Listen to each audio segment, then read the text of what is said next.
نماز، روزہ آگے پیچھے ہو سکتا ہے، یعنی مسافر ہو چھوڑ دو، بیمار ہو چھوڑ دو، ٹھیک۔ حج بعد میں ہو سکتا ہے، پہلے ہو سکتا ہے، آخری عمر میں ہی ہو سکتا ہے۔ زکوٰۃ پورے سال میں کسی وقت بھی دی جا سکتی۔ زکوٰۃ اور حج سب کے لیے نہیں ہے، مالدار کے لیے ہے۔ لیکن روزہ مسافر کو رخصت ہے، بیمار کو رخصت ہے۔ نماز ایک ایسی چیز ہے جس میں کوئی رخصت نہیں، یہ ایک ایسا فریضہ ہے جس میں کوئی چھٹی نہیں ہے۔ ان 1438 سال میں اگر چھٹی ہوتی تو صرف ایک واقعہ مجھے نظر آتا ہے، میدان کربلا میں میرے نبی کا نواسہ، میرے نبی کی آنکھوں کی ٹھنڈک، میرے نبی کے جگر کے ٹکڑے، میرے نبی کے پھول، جنت کے نوجوانوں کے سردار حسن اور حسین۔ نماز کا وقت داخل ہوا، سورج ڈھلا، آپ کی نظر پڑی تو آپ نے زہیر، آپ کے ایک شاہ سوار ان کو اشارہ کیا، زہیر بن قین کا شمر سے کہو نماز پڑھنے دو، نماز پڑھنے دو۔ ان کو اب نماز کی کیا ضرورت ہے؟ موت سر پہ کھڑی ہے۔ اس وقت میں تو جنت کے دروازے کھل چکے، بلکہ جنگ سے پہلے آنکھ لگ گئی۔ آنکھ کھلی تو مسکرائے۔ بہن زینب نے پوچھا یہ ہنسنے کا موقع کون سا ہے؟ کہنے کہ اللہ کے نبی نظر آئے ہیں، کہنے کہ بیٹا میں لینے کے لیے آ چکا ہوں۔ ٹھیک ہے، اگر یہ لوگ نماز نہ پڑھتے تو بھی ان کے لیے جنت کا فیصلہ تھا، لیکن امت کو ایک پیغام دینا تھا کہ اس حال میں بھی یہ فرض معاف نہیں ہے، تو مونٹریال میں رہ کے کیسے معاف ہو جائے گا؟ انہوں نے شمر سے کہا کہ نماز پڑھنی ہے، تھوڑی دیر کے لیے رکو۔ انہوں نے کہا ہماری تلوار چلے گی، نماز پڑھو یا نہ پڑھو۔ تو انہیں آ کر کہا کہ وہ کہہ رہے ہیں کہ ہماری تلوار چلے گی۔ فرمایا پھر نماز تو نہیں چھوڑ سکتے۔ فرمایا آدھے ان سے لڑو اور آدھے نماز پڑھو۔ اس وقت 10-20 تو ویسے ہی شہید ہو چکے تھے، 72 تو ٹوٹل جانثار تھے۔ آدھوں نے نماز پڑھی، آدھوں نے جنگ کی۔ پھر ان آدھوں نے نماز پڑھی اور پہلوں نے جا کے جنگ کی، اور عصر سے پہلے سب کے سر کٹ کے نیزے پہ چڑھ گئے تھے۔ تو بھائیو بہنوں، میرے نبی کی زندگی میں نماز ایک بہت بڑا عمل ہے۔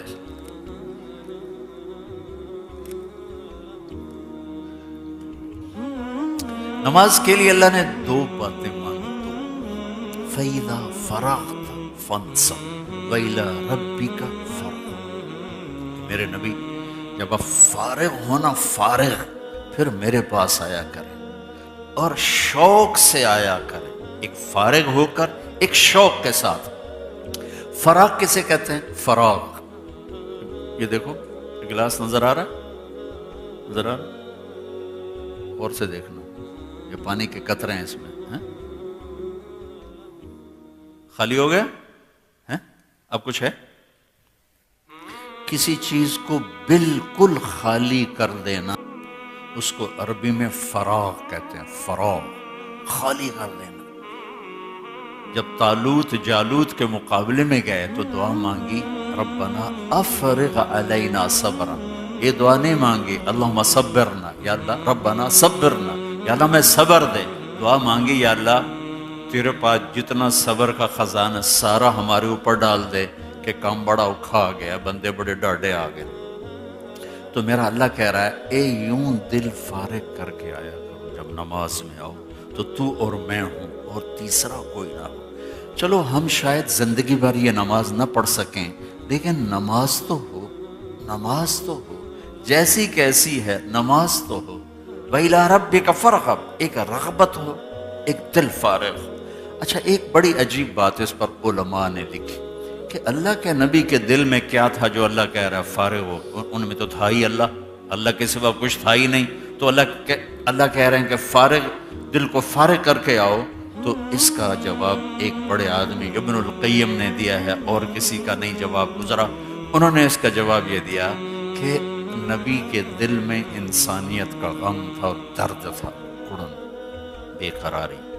تو اللہ نے کہا میرے حبیب آپ سارا دن اپنی امت کے لیے بے قرار ہو، پریشان ہو، جو کچھ ہو، لیکن جب میرے پاس آپ آئیں تو امت کا خیال بھی دل سے نکال کر آئیں، بس تو اور میں ہوں، تو اور میں ہوں. یہ نماز ہے. تو شاید ہم ایسی نماز نہ پڑھ سکیں، لیکن نماز چھوٹنے نہ پائے. یہ میرے نبی کی آخری نصیحت تھی، الصلاۃ الصلاۃ الصلاۃ. نماز نہ چھوڑ، نماز نہ چھوڑ، نماز نہ چھوڑ. دوسری بات جس سے امت امت بنے گی، جس سے ہم فرقوں سے نکلیں گے، قوم سے نکلیں گے، صوبائی نفرتوں سے نکلیں گے، قومی نفرتوں سے نکلیں گے، زبان کی نفرتوں سے نکلیں گے، آپس کی نفرتوں سے نکلیں گے، وہ ہے میرے نبی والے اخلاق، میرے نبی والے اخلاق، میرے نبی والے اخلاق. میرے بھائیوں، عبادت امت کو جوڑ نہیں سکتی. نماز، روزہ، حج، زکوٰۃ سے امت کبھی نہیں جڑے گی. امت کو جوڑنے والی ایک ہی چیز ہے، امت کو جوڑنے والی ایک ہی چیز ہے، گھر کو جوڑنے والی ایک ہی چیز ہے، خاوند اور بیوی کو جوڑنے والی ایک چیز ہے، اولاد ماں باپ کو جوڑنے والی ایک چیز ہے، بھائی بہنوں رشتوں کو جوڑنے والی ایک چیز ہے، عرب عجم کالے گورے کو جوڑنے والی ایک چیز ہے، مختلف زبانوں والوں کو جوڑنے والی ایک چیز ہے، مختلف رنگ و نسل کو جوڑنے والی ایک چیز ہے. وہ میرے نبی کے اخلاق ہیں، وہ میرے نبی والے اخلاق ہیں، میرے نبی والے اخلاق ہیں. اس وقت ہاتھ جوڑ کر کہتا ہوں، نمازی 100 میں 10-15 مل جاتے ہیں، روزہ رکھنے والے 100 میں 30, 40, 50 تک مل جاتے ہیں. اور عرب تو ماشاءاللہ روزہ چھوڑتے ہی نہیں، بہت روزہ رکھتے ہیں عرب. حج کرنے والے بھی لاکھوں کروڑوں موجود ہیں، عمرہ کرنے والے بھی لاکھوں کروڑوں موجود ہیں، زکوٰۃ دینے والے بھی لاکھوں کروڑوں موجود ہیں. نبی والے اخلاق کو ڈھونڈنے نکلوں، عمر گزر گئی دنیا میں پھرتے، 6 بر اعظم گھوم گھوم گھوم گھوم قبر کنارے پہنچنے کا وقت آ گیا. اخلاق والے دیکھنا چاہے تو لاکھوں میں ایک بھی نہیں نظر آیا، لاکھوں میں ایک بھی نہیں نظر آیا. عربوں میں دیکھوں، عجم میں دیکھوں، اپنوں میں دیکھوں، غیروں میں. یہ جو بلڈنگ ہے نا، اس کو سیمنٹ نے جوڑا ہوا، سیمنٹ نکل جائے تو یہ ملبے کا ڈھیر بن کے گر جائے گی. ایسے ہی امت کو، انسانیت کو جو چیز جوڑنے والی ہے وہ میرے نبی والے اخلاق کا درس ہے. قرآن نے عبادت کو شارٹ بیان کیا، شارٹ کٹ، اقیموا الصلاۃ وآتوا الزکاۃ. چلو بات ختم ہو گئی. وَلِلَّهِ عَلَى النَّاسِ حِجُّ الْبَيْتِ مَنِ اسْتَطَاعَ إِلَيْهِ سَبِيلًا. حج ختم ہو گیا. مَنْ شَهِدَ مِنْكُمُ الشَّهْرَ فَلْيَصُمْ، روزہ ختم ہو گیا. آتوا الزکاۃ، زکوٰۃ ختم ہو گئی. لیکن جب اللہ اخلاق کو بیان کرتا ہے تو کھولتا چلا جاتا ہے، کھولتا چلا جاتا ہے، کیونکہ یہ سیمنٹ ہے، سیمنٹ ہے، یہ سیمنٹ ہے. اس سے امت بنتی ہے، امت گھر بنتی ہے، ورنہ ملبے کا ڈھیر بن جاتی ہے. وَقَضَىٰ رَبُّكَ أَلَّا تَعْبُدُوا إِلَّا إِيَّاهُ. ایک سطر اللہ نے کہا میرا حق ادا کرو، ایک سطر.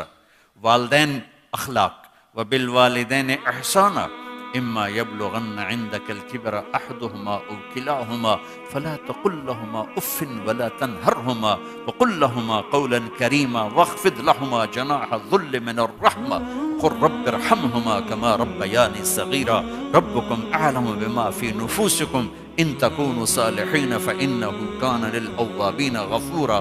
یہ قرآن کا طرز ہے. جب اپنا حق بیان کیا ایک جملہ، اور والدین کو بیان کیا 9 جملے، 10 9 8 جملوں میں اللہ تعالیٰ نے قرآن میں اپنے ماں باپ کی بات لے کر آئے کہ ماں باپ کے سامنے اف بھی نہ کرو. اف، یہ ناخن نظر نہیں آ رہا آپ کو؟ ناخن ہوتا ہے نا، ناخن، اس کے نیچے جو تھوڑی سی میل ہوتی ہے، تھوڑی سی، اس کو عربی میں اف کہتے ہیں. اف، اس کو اف کہتے ہیں. یعنی اتنی حقیر سی میل بھی تیرے باپ اور ماں کے دل پر تیری طرف سے نہیں آنی چاہیے، اتنی، جس کو ہم ہوں کہ اتنا بھی میرا رب نہیں، ایسا بھی نہیں کرنا۔ وَخْفِضْ لَهُمَا جَنَاحَ الذُّلِّ، اپنے پر بچھا دے ان کے سامنے۔ ہمارے پر ہوتے ہیں یا بازو ہوتے ہیں؟ وہ تو بازو ہیں، اللہ کہتا پر بچھا۔ پرندہ زخمی ہو کے گرتا ہے نا تو پر پھیلاتا۔ میں جب کالج پڑھتا تھا تو ہمارے گاؤں کے قریب جنگل تھا، تو ہم کزنز مل کر وہاں شکار کھیلنے جاتے تھے دریائے راوی کے کنارے۔ 8 دن ہم جنگل میں پڑے رہتے تھے، تو تیتر ہوتے تھے، جب اس کو فائر لگ جاتا تھا تو گر کے یوں پر پھیلا، ایسے اس کے پر پھیلے ہوتے تھے، اور وہ پر پھیلا کے کہہ رہا ہوتا تھا اب ذبح ہونے کو تیار ہوں۔ اب جو ہے تو